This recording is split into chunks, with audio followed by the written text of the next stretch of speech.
then showed Jade the mystery of the village. Kenny said that the residents here had all lived in different places, even thousands of kilometers away. However, for some reason they had all wandered into the same village. Perhaps this place was not on the map at all, but was just a mysterious dimension that had not been explored. At that moment, the radio on the table suddenly made a noise. Kenny said that it happened often. However, Jade immediately ran to hug the radio and quickly left. Jade seemed to have come up with a plan. On Jim's side that day, Jim took Ethan to the community house for breakfast. This place was managed by Kenny's mother. She cooked delicious food every day to serve everyone. Sarah also often came here to help. While Jim was busy going to the bathroom, a man named Victor came to see Ethan. Victor gave Ethan a picture which showed a child wearing white clothes. It was the boy that Ethan had seen outside the community house.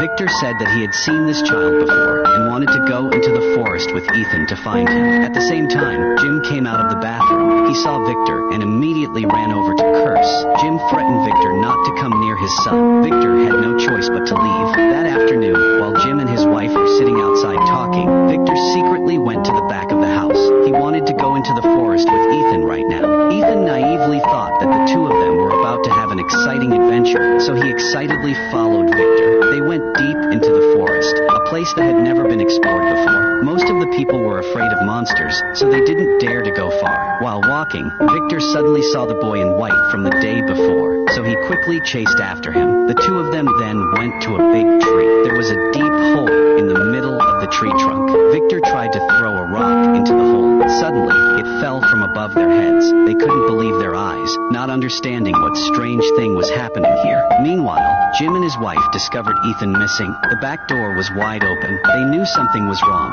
so they ran into the woods to search. The two of them walked while calling Ethan's name. The noise woke up the pack of hounds in the woods. They surrounded Jim and his wife. In the critical moment, a gunshot rang out, causing the hounds to run away. It was Victor, who had secretly brought a gun with him for defense. Jim was extremely angry and wanted to rush in and kill Victor. However, because Victor had a gun, he did not dare to act rashly. After the trip, Victor returned to his house. He brought out the pictures he had drawn before, including pictures of the hounds. Memories suddenly flooded back. Many years ago, Victor was the first person to set foot in this village. At that time, he was still a boy. When he arrived, he saw corpses all around. They were being eaten by the hounds. Victor suddenly discovered a boy in white. The boy happily sat playing on the swing, then disappeared without a trace.